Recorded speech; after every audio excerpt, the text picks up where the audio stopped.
What is going on, everybody, and welcome to another video. Today we're checking out Three Kingdoms Oversimplified. So this is actually the last Oversimplified video on his channel that we haven't watched. I don't know if this is going to come out before the French Revolution one, which I did film just before this, but you know, I think I'll bring this one out before so I can bring the French Revolution ones out together. But without further ado, we're going to get into this video. It is 17 minutes long, so I won't talk through it a lot. So, you know, we're just going to watch this. I'll give my thoughts at the end. Because we're done with the Oversimplified videos, you guys need to suggest me some new stuff to watch. I know we've watched a lot of history related content, so if there's anything like that you want to request or just anything in general, we do have some other videos coming out as well in that time that aren't just history. So yeah, you guys let me know what you want to watch. Leave it in the comments below. Be sure to subscribe so when you do request them, you never miss a video and you just never miss one in general. You have to hit the bell too so you never miss a notification. But yeah, let's get into this video and learn about the Three Kingdoms War. Ancient China. The sun is shining. The sun. Birds are singing. The children are playing in the village square. What a wonderful time to be alive. Hey, the Yellow River flooded again and destroyed all your crops. And also we're being raided by nomadic tribesmen. And also this period of Chinese history may be entirely mythical, meaning you may not even exist. Well, that would certainly explain the laser eyes. Chinese civilization began around the year 2000 BC when the possibly mythical Zhou dynasty was formed. Throughout China's history, dynasties would usually rise up with a powerful leader who worked for the good of the people. But over time, the leaders would become more corrupt and self-serving. Someone would inevitably build a lake of alcohol, and the angry populace would overthrow them, giving way for a new dynasty to rise. Following this pattern, the Zhou dynasty was replaced by the Shang, who liked bronze and writing, but then the leaders got corrupt, and were replaced by the Zhou, who liked iron and philosophy. But that one sort of just fell apart, and was replaced by the Qin, who liked building walls and people made out of rock. But they were pretty tyrannical from the start, and were quickly replaced by the Han, who liked creating new trade routes and getting in touch with their emotions. In line with this pattern, the Han dynasty came about under the strong and popular leadership of Emperor Karoud. The dynasty remained firmly in place for over 4 centuries and was considered a golden age in Chinese history, developing new forms of art, political thinking, technology. Oh, looks like all the leaders got corrupt. See, probably the biggest problem in ancient China's political system that allowed so much corruption to come about all the time was a little something called court culture. Let me explain. Imagine for me, if you will, that you are the son of the Chinese emperor. Hooray! Now, apart from how weird it is that you have a ton of stepmoms and many of them would like to kill you, and also all of your friends are middle-aged dudes with no dongs, life's pretty alright.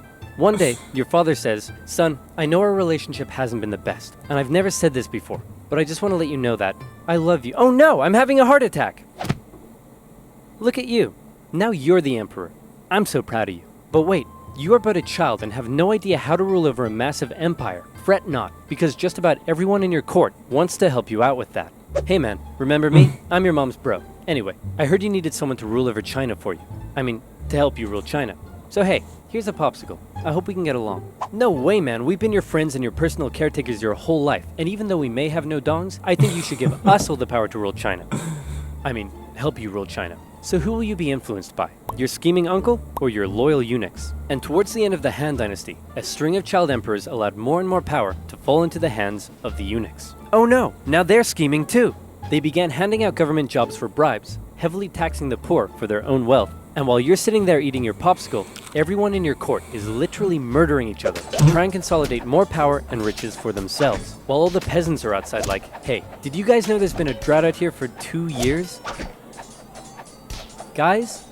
Obviously the people weren't too happy that while they were struggling to survive, they were also being heavily taxed so that the eunuch faction could all have rockin' mansions, complete with swimming pools and Alexas. So finally, when a self-proclaimed Taoist wizard came along, it was like, you know whose fault it is that we're all out here starving? It's the emperor and his posse. They've lost their mandate from heaven, and the imperial family must be destroyed with an unrelenting, furious wrath. Also check this out. Huh? Can you tell what it is yet? Ta-da! It's a little kitty cat.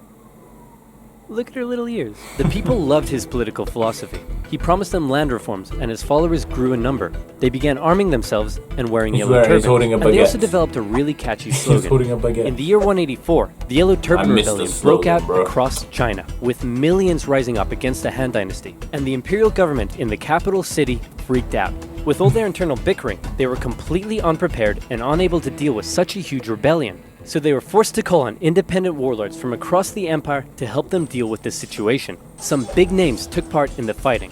I'm talking the likes of the great Cao Cao, the tyrannical Dong Zhou, Liu Bei, Sun Jian, and many other Chinese names I am definitely not pronouncing correctly. These warlords crushed the rebellion in their own respective regions, and with casualties in the millions, the Han Dynasty breathed a huge sigh of relief. But what they didn't realize is that by relying on all the warlords and their armies, they had essentially diminished their own central control over the empire, and many of the warlords now held the power to act almost completely independently and rule over their own local regions themselves. Back in the capital, the emperor and his son were having a little chat. Listen, I know we've had our ups and downs, and I spend all of my time with your many smoking hot stepmoms instead of you.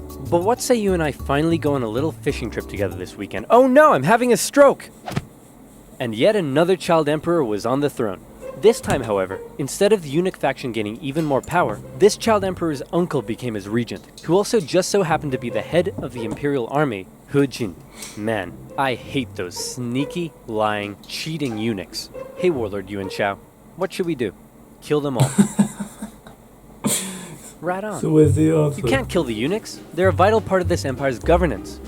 And also they paid me a lot of money to say that about them. Ah, come on! No! So He Jin and Yuan Shao decided the empress may need more convincing. And so they called in an infamous, feared, tyrannical, overweight warlord from the northwest to help convince her. That man was Dong Zhou, and he set out for the capital city with his army. Hey guys, I heard a rumor that He Jin was planning on killing us. Then why don't we kill him first? And so it was. They lured him to the palace with a forged letter from his sister, and when he got there, they lobbed off his head.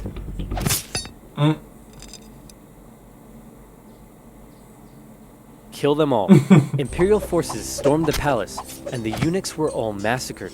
The peasants, who were still suffering from drought and starvation, saw what was going on and began to riot.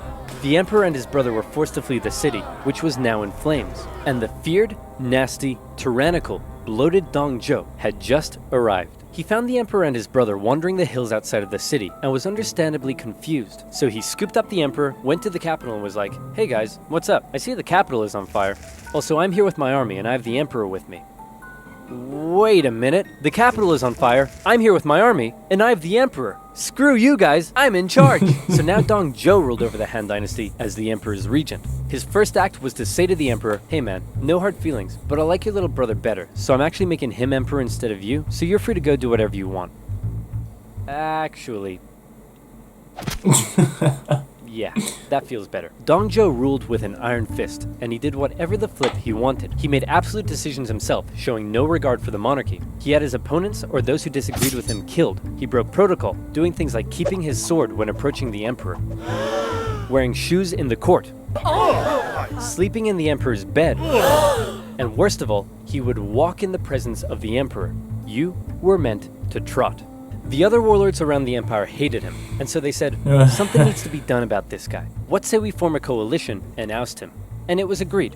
Warlords from across China, their armies amounting to 100,000 men, allied together against the tyranny of Dong Zhou.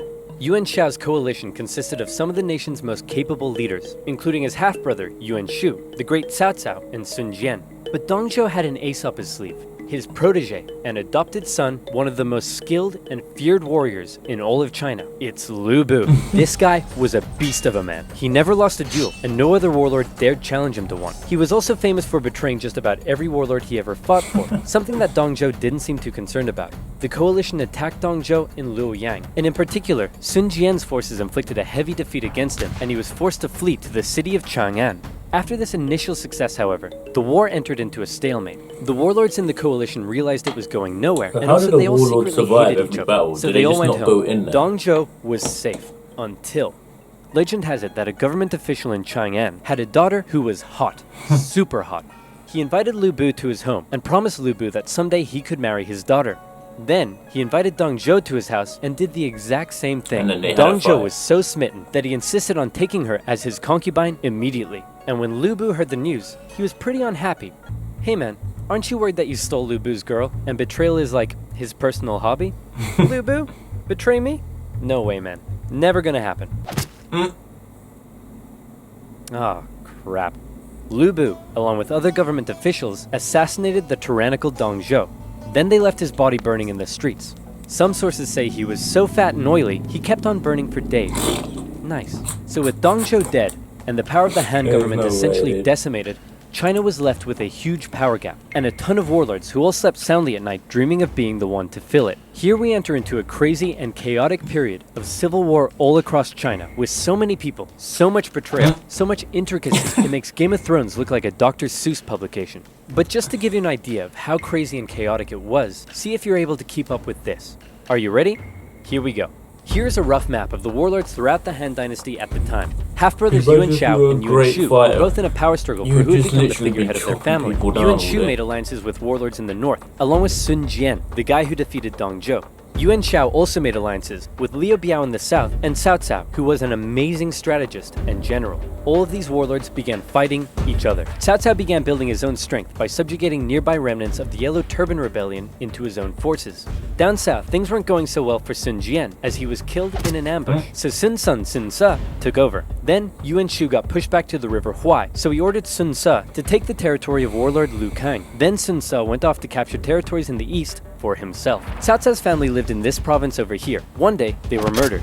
Oh no, Cao Cao held the province's governor responsible, and so he launched a cruel invasion in which he pillaged cities and murdered over 100,000 civilians. The governor sent out a call for help, and a very popular, likable warlord by the name of Liu Bei came to his aid. However, while Cao Cao was away fighting, a rebellion was staged against him in his home province, by none other than, it's Lu Bu. Cao Cao rushed home and defeated Lu Bu, who fled to the east, which by now had been inherited by Liu Bei. Then Lu Bu, surprise surprise, launched a rebellion against Liu Bei, who fled to Cao Cao. Together, Cao Cao and Liu Bei would go on to invade and defeat Lu Bu.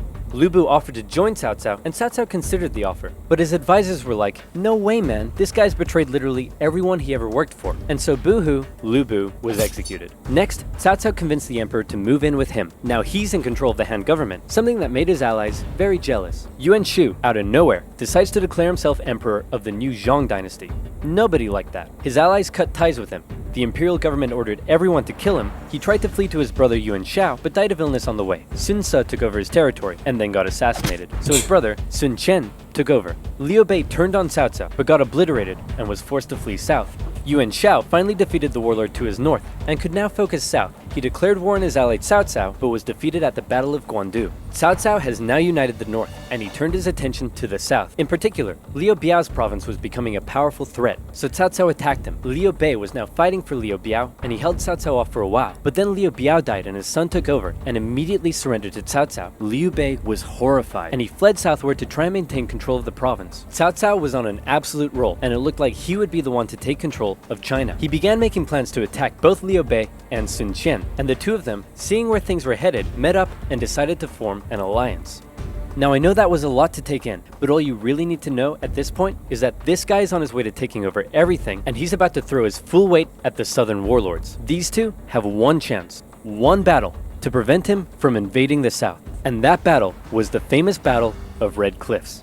To take the south, Cao Cao would need to control and cross the mighty Yangtze River. He had over 200,000 men to face against Liu Bei and Sun Qian's combined force of 50,000. How would they stand a chance when they were so outnumbered? Legend says most of Sun Qian's advisors pleaded with him to surrender, but then he smashed up a table and they all backed down. Luckily, Cao Cao's forces were ravaged by disease and exhaustion, and his northern soldiers weren't too comfortable on ships. So when Cao Cao sailed down the river and the two sides met for an initial skirmish at Wulin, Cao Cao was unable to inflict a defeat against the allies. Then, one of Sun Qian's men came up with a very sneaky plan. He sent Cao Cao a letter, pretending that he and others wanted to defect to his side, and offered to bring him some of Liu Bei and Sun Qian's finest ships. Little did Cao Cao know, however, that those ships were full of flammable reeds. As they approached his fleet, they were set alight and destroyed his ships and camp. Seeing the situation as hopeless, Cao Cao ordered a difficult retreat through the rain and marshlands, during which more of his men fell to illness and disease. The underdogs had won, and Cao Cao would never again have another chance to take the south. Following that, the three warlords took some time to finish off some smaller competitors in their own regions, and by the year 214, China looked a little bit like this. Cao Cao continued to try to penetrate the southern regions, but had no success, and even lost the Hanzhong region to Liu Bei in 217. The former allies eventually fell out over who should own this territory here, with Sun Qian coming out on top. In 220, Cao Cao died of a head disease, and was replaced by his son, Cao Pi. Cao Pi convinced the Emperor of Han to abdicate, and then proclaimed himself the Emperor of the new state of Wei. Liu Bei followed suit, declaring himself the true Emperor of Shu Han. And a few years later, Sun Qian joined in the fun, and declared himself Emperor of Wu. And so now you have a number of kingdoms in China. How many? 3. Count them. 1, 2, 3. 3 kingdoms. Except, actually, they weren't kingdoms, they were dynasties. And when the 3 kingdoms finally formed, not a whole lot happened. For the next 3 decades, they continued to engage in combat, but it almost always ended in stalemate, and nobody really got anywhere. So how did it all end? Did Cao Cao's descendants eventually realize his dream of unifying China? Not quite. Instead, the 3 kingdoms became victims of the usual problems that plagued Chinese dynasties. In Wu, Sun Qian's descendant became a tyrant, who was more interested in spending time with his concubines than governing. In Shu Han, a powerful, corrupt, eunuch faction rose up, and by now we all know how that ends. And in Wei, a string of young emperors gave way for a powerful family, the Sima clan, to take control of the dynasty's government. This Sima clan recognized the weak state Shu and Wu had been reduced to, and so they began making plans. I've just received this letter that says Wei is planning to attack us. Should we make preparations for war? Nah, it's probably nothing to worry about. Let's do absolutely nothing. Sounds good to me. Wei launched a full-scale invasion into Shu, which fell within a year. Then Sima Yan forced the Wei emperor to abdicate and proclaimed himself emperor of the new Jin dynasty. In the year 279, Jin launched an invasion of Wu and finally unified China in the year 280. The pattern of rising and falling dynasties, division and reunification would continue in China for centuries to come. Right now you may be asking yourself, but wait a minute, what would have happened if Cao Cao had his way and unified China? Or what if Lu Bu never assassinated Dong Zhou and he continued to rule over the Han dynasty? What about if one of these smaller warlords had risen to the top? Dang it, what if I want to be a warlord during the downfall of the Han dynasty? That is the end of the Oversimplified videos. 3 kingdoms, Oversimplified. Very interesting. I mean, this guy is putting in hours and hours of research, animation, scripting into his videos, so you know, really good. When he does bring out new videos, which he hinted at the French Revolution one, the Napoleonic Wars, which I'm assuming will be the next videos on his channel, so when that comes out we will check them out. But until then, we're done with Oversimplified. Great channel, like I said. Be sure to suggest me any other videos you want me to watch in the comments below and I will get to them. And yeah, if you made it to the end, thank you all for watching. Be sure to leave a like and subscribe to my channel for more videos, and I will see you all next time.